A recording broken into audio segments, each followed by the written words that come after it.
नमस्कार, मंडल news bulletin में आपका स्वागत है। आइए पेश करते हैं आज के कुछ प्रमुख व मुख्य समाचार। अब तक यदि आपने मंडल न्यूज के इस चैनल को लाइक व सब्सक्राइब नहीं किया है तो जल्द से जल्द इस चैनल को लाइक व सब्सक्राइब जरूर कर दें।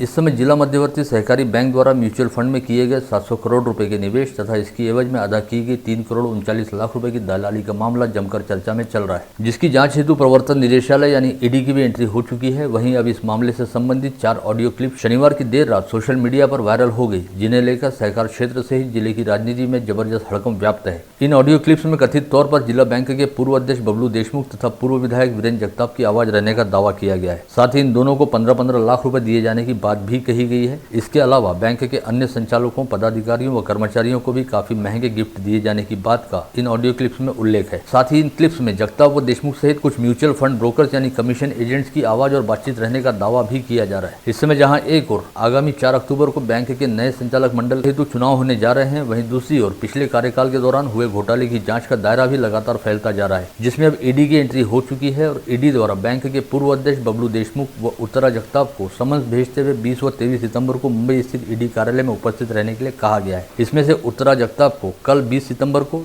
तथा बबलू देशमुख को आगामी 23 सितंबर को मुंबई स्थित ईडी कार्यालय में आवश्यक दस्तावेजों के साथ उपस्थित रहना होगा।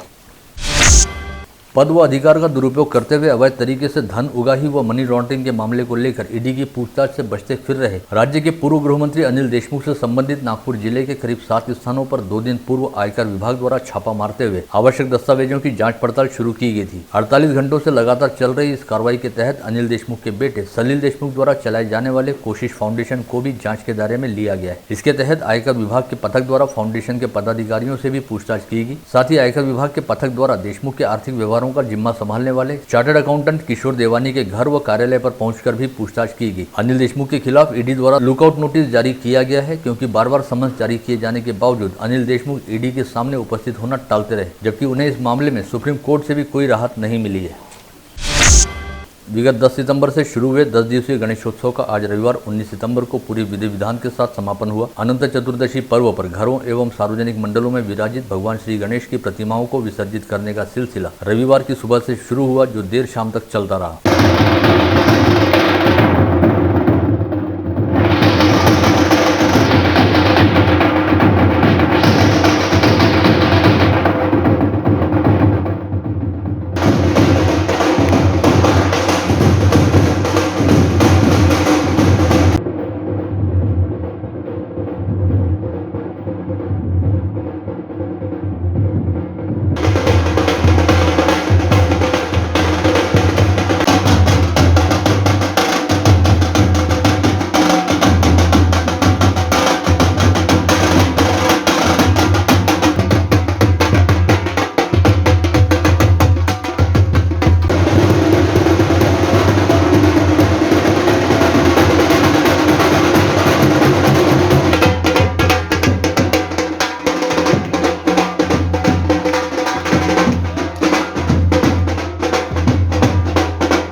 गणेश प्रतिमाओं के विसर्जन हेतु मनपा प्रशासन द्वारा छती तालाब व वडाली तालाब में विसर्जन स्थल तैयार करने के साथ साथ शहर के अलग अलग रिहायशी इलाकों में घरेलू गणेश प्रतिमाओं के विसर्जन हेतु कृत्रिम विसर्जन टैंक की सुविधा उपलब्ध कराई गई। इन सभी स्थानों पर पूरा दिन गणपति बाप्पा मोरया, अगले बरस तो जल्दी आ के जय घोष के बीच गणेश प्रतिमाओं का विसर्जन किया जाता रहा। इसके तहत भाविक श्रद्धालुओं द्वारा बेहद भारी मन से पार्वती नंदन श्री गणेश को उनके निज धाम जाने हेतु विदाई दी गई। सभी विसर्जन स्थलों पर कोविड प्रतिबंधात्मक उपायों का बेहद कड़ाई के साथ पालन किया गया था। साथ ही छती तालाब व वडाली तालाब पर किसी भी आपात स्थिति से निपटने हेतु तमाम तरह के प्रबंध किए गए थे। महाराज की जय।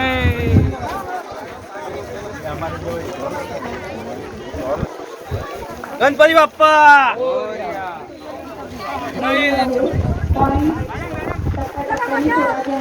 गणपति बाप्पा।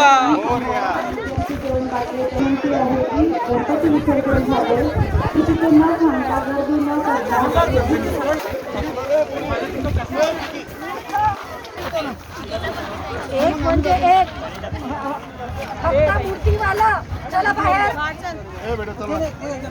फक्त मूर्तीवाला आलं का लक्षात फक्त मूर्ती जायला सगळे चला फक्त दोघं जण फक्त दोघं हे मार फुल सांगा कुठे जातो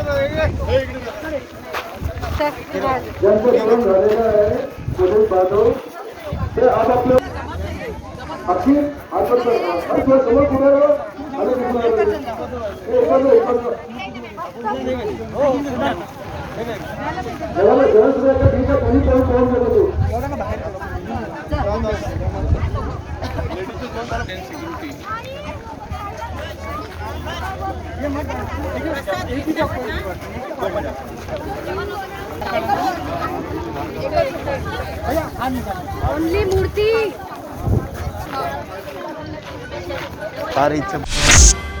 जिले की सांसद नवनीत राणा तथा बडनेरा निर्वाचन क्षेत्र के विधायक रवि राणा द्वारा अपने आवास पर स्थापित गणेश प्रतिमा का आज पूरे भक्तिभाव के साथ विसर्जन किया गया। इस अवसर पर राणा परिवार के सभी सदस्य उपस्थित थे। शहर के प्रभाग क्रमांक 14 अंतर्गत नालसापुरा में जिला वार्षिक योजना के नगरोत्थान शीर्षक अंतर्गत सभागृह के निर्माण कार्य का भूमि पूजन पूर्व महापौर व पार्षद विलास इंगोले के हाथों क्षेत्र की पार्षद सुनीता भेले की प्रमुख उपस्थिति में किया गया। इस अवसर पर क्षेत्र के अनेकों गणमान्य नागरिक बड़ी संख्या में उपस्थित थे। बीते 24 घंटे के दौरान अमरावती जिले में केवल एक कोविड संक्रमित मरीज पाया गया, वहीं एक व्यक्ति कोविड मुक्त होकर अपने घर लौटा। जिले में अब कुल संक्रमितों की संख्या बढ़कर 96,714 पर जा पहुंची है, जिसमें से अब तक 95,107 संक्रमित मरीज कोविड मुक्त हो चुके हैं। वहीं रविवार को अमरावती जिले में कोविड संक्रमण के चलते एक बार फिर किसी मरीज की मौत नहीं हुई। इस समय जिले में कुल एक्टिव पॉजिटिव मरीजों की संख्या 11 है, जिनमें मनपा क्षेत्र के 6 तथा ग्रामीण क्षेत्र के 5 मरीजों का समावेश है, जिनमें से इस समय 3 मरीजों का कोविड अस्पताल में इलाज चल रहा है। साथ ही मनपा क्षेत्र व ग्रामीण क्षेत्र के 4 मरीज होम आइसोलेशन में रखे गए हैं। बीते 24 घंटे के दौरान 664 नागरिकों की कोविड टेस्ट की गई, जिसमें से 0.15% लोगों की टेस्ट रिपोर्ट पॉजिटिव आई है। वहीं इस समय कोविड संक्रमित मरीजों के कोविड मुक्त होने का प्रमाण 98.33% पर है। जिले की चांदू रेलवे शिवसेना इकाई द्वारा चांदू रेलवे शहर के बाईपास रोड पर मौजूद बड़े बड़े गड्ढों का पूजन करते हुए संबंधित विभागों का तीव्र निषेध किया गया। साथ ही जल्द से जल्द इन गड्ढों को दुरुस्त नहीं करने पर तीव्र आंदोलन करने की चेतावनी भी दी गई। दरियापुर तहसील अंतर्गत लोटवाड़ा गांव स्थित तालाब का पानी बारिश के दिनों में रिहायशी बस्तियों व सड़कों तक आ जाता है। ऐसे में इस तालाब के जल प्रवाह की दिशा को बदले जाने की मांग को लेकर लोटवाड़ा गांव वासियों द्वारा इसी तालाब में जल समाधि आंदोलन शुरू किया गया। इस आंदोलन में 3 महिलाओं व 6 पुरुषों का समावेश था, जो शनिवार की सुबह पुलिस एवं प्रशासन की नजरों से बचते हुए तालाब के किनारे जा पहुंचे और उन्होंने तालाब के पानी में खड़े रहकर आंदोलन करना शुरू किया। करीब 7 घंटे बाद रेस्क्यू पथक द्वारा इन आंदोलनकारियों को समझा बुझाकर तालाब से बाहर निकाला गया। अमरावती कृषि उत्पन्न बाजार समिति के संचालक विकास इंगोले का संचालक पद रद्द करने को लेकर डीडीआर द्वारा दिए गए फैसले को मुंबई उच्च न्यायालय की नागपुर खंडपीठ ने स्थगनादेश देने के साथ ही कायम रखा है। विकास इंगोले ने जिला मध्यवर्ती सहकारी बैंक का चुनाव लड़ने हेतु सेवा सहकारी सोसाइटी के संचालक पद से इस्तीफा दिया था, किंतु इससे पहले उसी सेवा सहकारी सोसाइटी द्वारा उन्हें फसल मंडी के लिए प्रतिनिधि चुना गया था। जबकि सेवा सहकारी सोसाइटी से इस्तीफा दिए जाते ही उनका मंडी संचालक पद अपने आप ही रद्द हो जाने का निर्णय डीडीआर द्वारा दिया गया था, जिसे हाईकोर्ट में चुनौती दी गई थी। बुल्ढाना मलकापुर मार्ग पर मोहे गांव के निकट रविवार की सुबह 9 बजे विपरीत दिशा से आ रहे ट्रक व बस के बीच भिड़ंत हो गई। इस हादसे में कई यात्री घायल हुए हैं, जिनमें से गंभीर चोटें रहने वाले 7 यात्रियों को इलाज हेतु अस्पताल में भर्ती कराया गया है।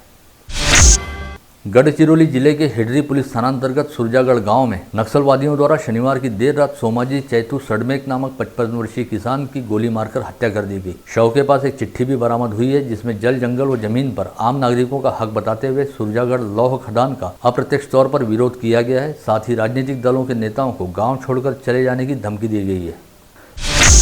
सेना में भर्ती होने के नाम पर युवाओं के साथ जालसाजी करने वाले एक गिरोह का मिलिट्री इंटेलिजेंस द्वारा पर्दाफाश किया गया है, जिसके तहत उत्तर प्रदेश के बरेली जिले से इस गिरोह के मुखिया सहित 2 अन्य आरोपियों को गिरफ्तार किया गया है, जिनके नाम शुभम शर्मा, राहुल शर्मा व महेंद्र पाल बताए गए हैं। यह टोली कुछ दिनों पूर्व नागपुर जिले के कामठी में हुई सैन्य भर्ती के दौरान सक्रिय थी और सेना में भर्ती होने के इच्छुक एक युवक से 1 लाख रुपयों की मांग करते हुए उससे 20,000 रुपये का एडवांस भी लिया था।